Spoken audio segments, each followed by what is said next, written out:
students, today we are going to start with our new chapter of class 6, that is chapter number 4, sorting materials into groups.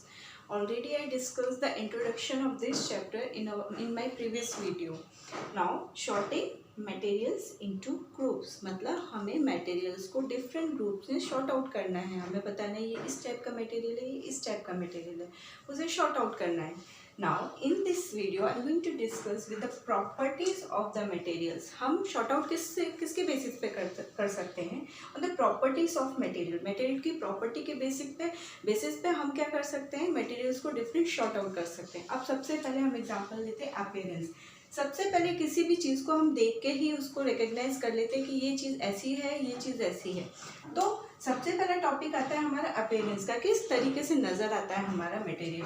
सबसे पहले उसकी हम लोग देखते हैं उसका स्ट्रक्चर कैसा है. स्ट्रक्चर कैसा है मतलब वो शाइन कर रहा है या रफ सरफेस है, शाइन करता है या फिर रफ सरफेस है, शाइनी है या फिर रफ है. ओके इस पे हम लोग क्या करते हैं, उसके अपीयरेंस पे हम ध्यान देते हैं. अपीयरेंस पे ध्यान देने का मतलब क्या है कि वो यूजुअली शाइन करता है या रफ है. अब सपोज करो आप ये बोर्ड देख रहे हो, ये बोर्ड क्या है, शाइनी है, इसका थोड़ा सा टेक्स्ट जो वो है लश्यर और शाइनी है, इसलिए हम इसको शाइन वाले ऑब्जेक्ट में डाल देंगे. अब आप एक वुड ले लो या फिर कोई वुड का टुकड़ा ले लो या कोई लकड़ी ले लो, तो वो कैसी होगी, शाइनी स्ट्रक्चर होगा? नहीं, वो शाइनी स्ट्रक्चर नहीं होगा, तो उसको हम शाइन में नहीं रफ में रखेंगे. इस तरीके से हम अपीयरेंस को डिवाइड करते हैं, शाइनी स्ट्रक्चर या रफ स्ट्रक्चर में डिवाइड करते हैं. तो सबसे पहले मटेरियल को हमने किस में शॉर्ट आउट किया, उसके अपीयरेंस के बेस पे शाइनी स्ट्रक्चर या रफ स्ट्रक्चर में शॉर्ट आउट किया. नाउ सेकेंड थिंग आती है हार्डनेस की, कि वो कितना हार्ड है या कितना सॉफ्ट है. दो तरीके होते हैं हार्डनेस में भी. हार्डनेस में भी हम सबसे पहले चेक करेंगे हार्ड है या फिर सॉफ्ट है. कोई भी मटेरियल है उसको चेक करने से पहले सबसे पहले हम उसको ग्रुप आउट करते हैं. तो सबसे पहले दो मटेरियल्स में दो तरीके से हम उसको ग्रुप आउट करते हैं कि सबसे पहले देखना पड़ता है वो हार्ड है. अब अगर हार्ड होगा तो इजीली कंप्रेस नहीं होगा. सपोज ये डस्टर है, इसको अगर मैं इस तरीके से प्रेस करूँ तो प्रेस हो जाएगा? नहीं, because it's a hard surface. उसकी जगह अगर आपके पास रबर बैंड या फिर सॉफ्ट पिलो कवर होगा तो उसको आप आराम से कंप्रेस कर सकते हो. That means we can call it as a soft. तो किसी भी मटेरियल को हम हार्डनेस के बेसिस पे उसको डिवाइड करते हैं, वो हार्ड है या फिर सॉफ्ट है.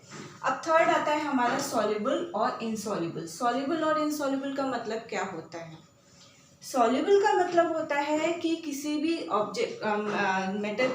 किसी भी मटेरियल का पानी में घुल जाना, मतलब सॉल्यूट हो जाना, सॉल्युबल हो जाना. आप सपोज करो चीनी है, sugar है, we are taking sugar.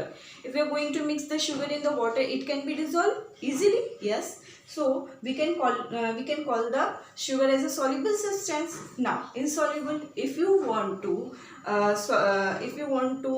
dissolve the sand in the water, is it possible? sand को आप पानी में अगर मिक्स करना चाहोगे तो आप कर सकते हो? No, because it is insoluble. So अभी तो हमने ये तीन डिस्कस कर लिए कि सबसे पहले उसका अपीयरेंस चेक करेंगे कि वो किस तरीके का दिख रहा है, इट्स अ शाइनी सरफेस और a rough surface. Second we are going to check hardness, is it hard और soft. Third we are going to check soluble और इनसॉल्युबल, कि वो सॉल्युबल है या फिर इनसॉल्युबल है, वो हमें चेक करना पड़ेगा.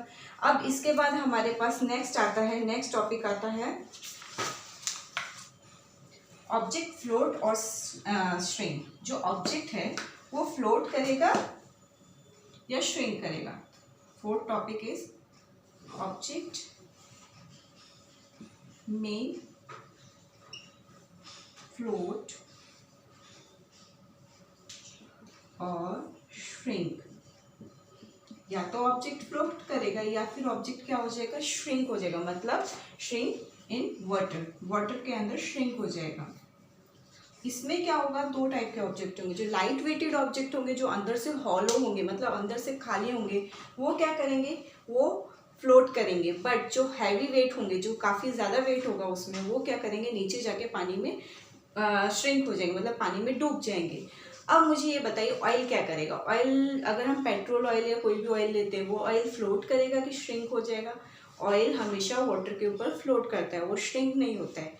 अभी हम एक हॉलो वुड पीस लेते हैं, खाली वुड का पीस लेते हैं, वो क्या करेगा, वो श्रिंक नहीं करेगा, वो फ्लोट करेगा। खाली लिया है मतलब इट्स हम लोग जो बनाते हैं बड़ी बड़ी बोर्ड्स बनाते हैं वो खाली वुड के पीसेस से भी बनाई जाती है, जो बैम्बूज होते हैं उनकी हेल्प से, बिकॉज वो अंदर से हॉलो होते हैं तो वो ईजिली क्या करते हैं, फ्लोट करते हैं। बट उसकी जगह अगर हम कोई पत्थर या कोई हैवी चीज़ उस पानी में डालते हैं तो इतना वेट होता है कि ऑटोमेटिकली वो श्रिंक हो जाते हैं, वो ऊपर नहीं आते। कभी कभी आपने घर पे एग्जाम्पल्स भी देखे होंगे, अगर आप वाटर बकेट के अंदर सीधा सीधा अगर कोई मग ऐसे सीधा डालोगे, अंदर एयर होगी तो वो सीधा सीधा डालोगे तो वो अंदर श्रिंक नहीं होगा।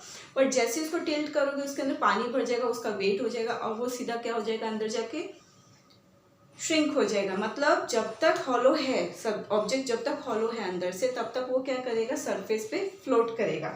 अब हमारी नेक्स्ट थिंग आती है, इसके बाद ऑब्जेक्ट में फ्लोट और श्रिंक के बाद, फोर्थ के बाद आता है ट्रांसपेरेंसी। फर्स्ट हमने अपीयरेंस कर लिया, हार्डनेस कर लिया, सॉल्युबल और इनसॉल्युबल कर लिया, ऑब्जेक्ट फ्लोट और श्रिंक करते हैं वो देख लिया। अब आती है ट्रांसपेरेंसी की बारी। इट्स अ लास्ट टॉपिक, ये हमारा लास्ट टॉपिक है। ट्रांसपेरेंसी हमें चेक करनी है, अगर किसी ऑब्जेक्ट की ट्रांसपेरेंसी चेक करनी है तो हमने ट्रांसपेरेंसी को 3 कैटेगरी में डिवाइड किया है। First one is transparent,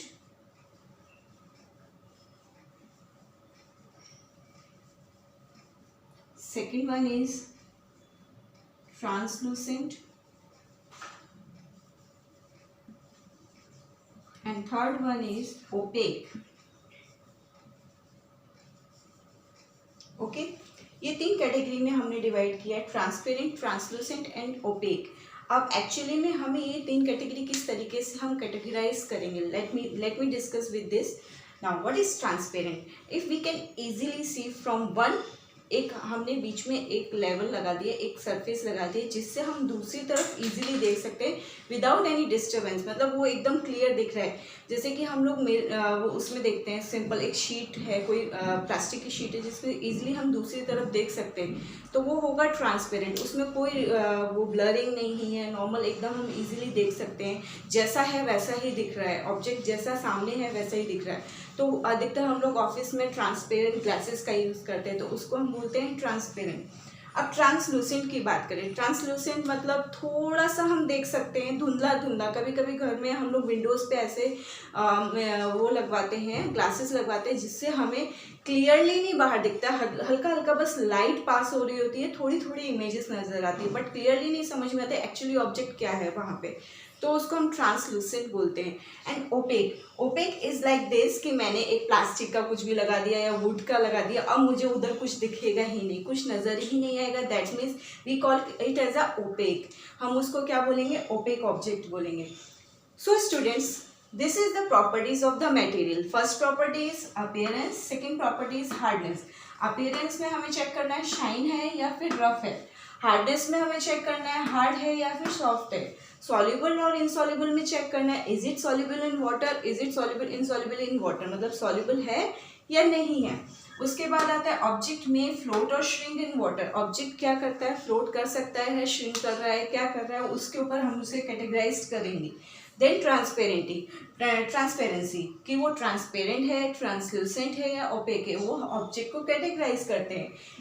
in properties से हम किसी भी ऑब्जेक्ट को शॉर्ट आउट कर सकते हैं। अगर हमें बोल दिया जाए, कुछ बहुत सारे ऑब्जेक्ट्स दे दिए जाए और हमसे बोला जाए कि इसकी हार्डनेस चेक करो कि कौन सा हार्ड है कौन सा सॉफ्ट है, तो easily you can find out. जो हार्ड होगा वो कॉम्प्रेस नहीं हो सकता, वो बहुत टाइट होगा, जो सॉफ्ट होगा इजीली कॉम्प्रेस हो जाएगा। तो हम हार्डनेस के प्रॉपर्टी के बेस पे हम हार्डनेस चेक कर सकते हैं।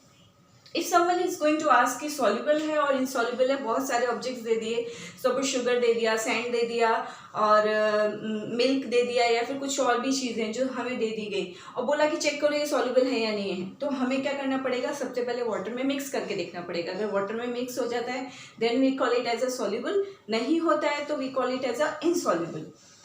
देन हमें बोल दिया जाए अपीयरेंस कैसा है, तो हमें उसकी सरफेस को चेक करना है कि ये सरफेस शाइनी है या ये सरफेस रफ है। सबसे पहले हम टच कर सकते हैं, उसके बाद हम नॉर्मल आई से भी चेक कर सकते हैं कि वो शाइनी है या रफ है। ओके, ना ऑब्जेक्ट फ्लोट और श्रिंक, फ्लोट कर रहे हैं या श्रिंक कर रहे हैं वो मैं आपको ऑलरेडी बता चुकी, किस तरीके से फ्लोट करते हैं किस तरीके से श्रिंक करते हैं, वो हम पानी में डाल के चेक कर लेंगे उसको।